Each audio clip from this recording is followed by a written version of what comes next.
علیکم ورحمت الله وبرکاته. زما د لرو برګرانو پښتنو ورونو بچو خویندلونو، زه محمد یوسف بنری ستاسو په خدمت کې حاضر یم. په نننۍ ویډیو کې تاسو ته د غني خان په یو څو شعرونو باندې خبرې کول غواړم چې سرنامه یې ده دا زموږ غوندې د ورکو کومه لار. راځئ چې وړاندې دا شعرونه ورو بیا پرې خبرې کوو. غني خان وایي: خوش نصیبه خوش قسمته وي منصوره، خلقو جوړ کړو درلدار سم مزیدار. ما راوړی د زړګي کې لازله، هم منصور هم سرور او هم دار. وایا وایا د رندانو بابا وایا دا زمون غوندې د ورکو کومه لار. غني خان وایي منصور ته خوش نصیبه خوش قسمته وي منصوره، خلقو جوړ کړو درلدار سم مزیدار. منصور او دغه قسمت ته غني خان زیریږي، ولې چې هغه د الله په مینه کې خلقو په دار کړی و او هغه د الله سره د مینې حدود چې دی کراس کړي و. او کله چې څوک د الله سره د مینې حدود کراس کی نو د مؤمن زړه چې دی دا د الله سبحانه وتعالی کور دی، کعبه ده. نو چې کله انسان او مؤمن بنده صرف الله باندې مین شو، د الله د غیر ومن یکفر بالطاغوت ویؤمن بالله، د غیر الله مینې د زړه نه وباسي او صرف الله مینه پکې کینئ، نو څه چل وکړي د الله نور، ځکه چې دا زړه د انسان چې دا د الله د نور کور دی، د الله نور چې دی هغه بیا ورته په چپو چپو په لهرونو په موجونو باندې را روان شي او کینې پکې استوګن شي، پکې بیا پکې اوسي. ځکه دا جوړ کړی الله خپل ځان له دی، دا غیر الله را نه دی جوړ شوی. نو د چې کله حدود کراس کړو د الله سبحانه وتعالی نور راغی او د په زړه کې کېناستو، بیا د الله د نور نه بس آواز راوتو، دا به وي چې زه حق یم که نه، الله حق دی. خو چونکې ژبه او خوله د منصور وه، چا چې به اورېده و دا خو کافر شو، د ځان ته خدای وایي. تر دې پورې چې قاضیانو ته او دغه ته خبره ورسېده، عدالت ته، اسلامي ریاست ته، هغو د مجبورن چې دی د اول پوه کړو چې داسې مه کوه، خو د چېرته پوهېدو الله حق دی. نو الله ته خو څوک نشي، الله خو څوک نشي مجبوره کولی چې ته دا مه وایې چې زه حق یم. دغه اواز به هم هغه شان راوتو. ونیسو ګرفتار یې کړو، پانسي پرې وخېژوله. چې پانسي پرې وخېژوله نو وروستو چې دی هغه پته ولګېده چې اوهو دا خو د الله ولي و، ځکه چې وروستو کرامات ظاهر شو چې دا منصور نو. نو منصور د الله سره مینه کوله او د الله په مینه کې هغه خپل انجام ته ورسېدو، خپل الله له ورسېدو، هغه تک شروع کړی د مینې. غني خان دقې ته زیریږي چې منصوره ته خو له ورسېدې. خوش نصیبه خوش قسمته وي منصوره، خلقو جوړ کړو درلدار سم مزیدار. ته څومره خوش نصیبه وي خوش قسمته وي چې ته الله له ورسېدې، په څه ستا د مینې په بدل کې خلقو تعالی بس دار جوړ کو او پس صلیب یې کړه، څه ورته صلیب ورته وایي، کو دغه دار ورته وایي، یعنی ته شهید کړې. او بیا غني خان د ځان خبره کوي چې ما راوړي په زړګي کې له ازله، ما راوړي په زړګي کې له ازله، هم منصور هم سرور او هم دار. غني خان وایي چې زم ستا د لارې یعنی ته زما امام یې او زه د ماموم یم، ما هم زما سره هم دقه مواد دی کوم چې ستا سره و، ما سره هم دقه زاد راه دی کوم چې تا اغوستی و، او ما سره هم هغه مینه ده د کومې په نتیجه کې چې ته خلقو الله له ورسولې شهید یې کړې. اوس زه غواړم چې زم شهید شوې، زه غواړم چې زم په دار شوې د وخت نه مخکې چې یاره ورسم الله له. نو ما راوړي په زړګي کې له ازله، هم منصور منصور یم، سرور په مینه کې هم ستا په شان څنګه چې ته مست یو تا به عن الحق نوم زه دغه شان مست یم. او زه په جار نارې وخمه چې الله حق دی او الله سره مینه وکړئ. هم دار او د دغې ټول تهمتونه بهتانونه دا زه قبلوم، او په دغې کې د الله په مینه کې کو ما ته هر څه راپېښېږي ما قبول کړي دي د الله په مینه کې.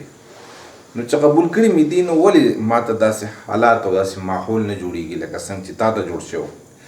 دا ګورئ هر انسان مثال په طور باندې یو سړی په پاکستان کې دی، دوه یاران دي یو پاکستان کې دي، غریبانان دیس نشته.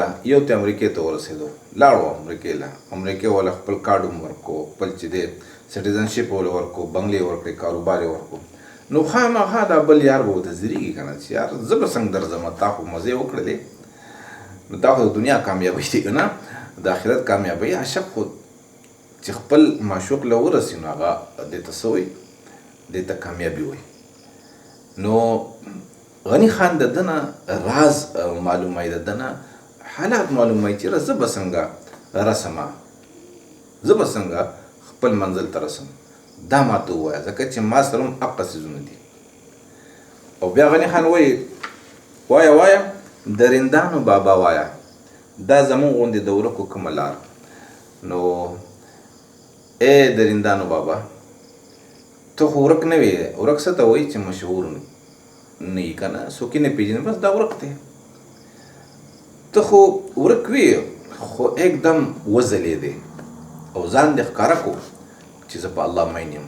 او خلکو ستا مینه تسلیم کړه، ټولې دنیا تر قیامته پورې خلکو تسلیم کړه چې واقعي منصور د الله پتنګ دی. که چې شیدا شو پې، فدا شو پې. اوس زه چې یم او ځان خبر هم نه کوي، دا زمونږ یعنی د هره زمانه کې د الله مینان وي. څوک پېژني نه، د هغو پخوا څوک تېرېږي نه. نو د دغې خبره تې کوي چې ای درندانو بابا، ای د هغې خلکو بابا. رندان څه ته وایي؟ د شراب چې په خلکو څکوي. منصور څه و؟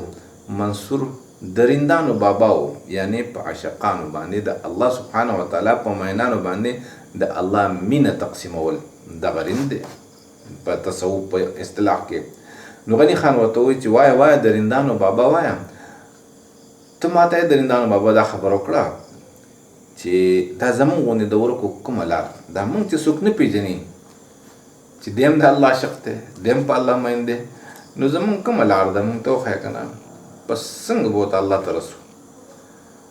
غني خان هم ځان له دغه ماحول، دغه حالات سازګارول غواړي او غواړي چې یاره د الله سبحانه وتعالی هر عاشق دی هغه په خلکو باندې څرګند شي او د ده مینه دی یو امر شي د قیامته پورې. نو زما عزتمندو، غني خان منصور ته ویلی دي چې دا زموږ غوندې د ورکو کومه لار.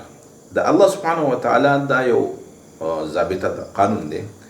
الله سبحانه وتعالی خپل محبوب چې دی که نه، د الله یار چې دی دی به پټ نه پاتې کېږي، دی به خامخا څرګندېږي. لکه هغه یو پخوا یو قصه ده، جمشید د ټوپۍ چې الله دې قبر د نور ډک کړي، د هغه په یو قصه کې ما اورېدل چې یو د عشق او بل مشک نه پټېږي، کبي وړاندې کبي وروستو ظاهرېږي.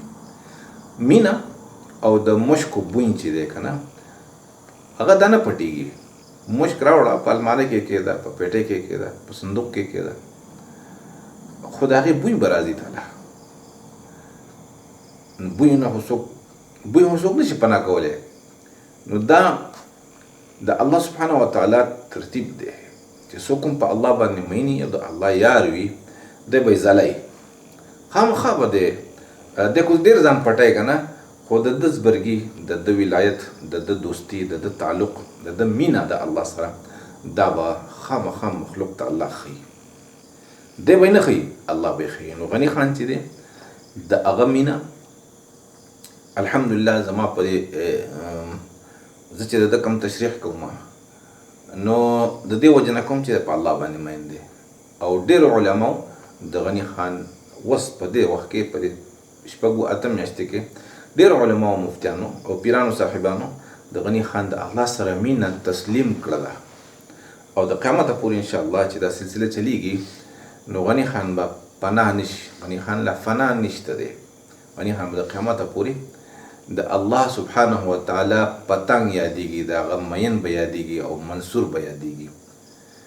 نو اگر چې غني خان منصور ته ځیرېږي چې یاره مال هم داسې دار پکار دی، نو الله سبحانه وتعالی غني خان په خپل مرګ باندې وفات کو، خو ورک یې نه کو، داسې وځلو چې د قیامته پورې به غني خان یادېږي. او په څه به یادېږي؟ چې دا په الله باندې مینو. زما عزتمندو دا د غني خان نظم و، که چېرې ستاسو خوښ شوي د الله د رضا لپاره نور خلکو ته یې ورسوئ.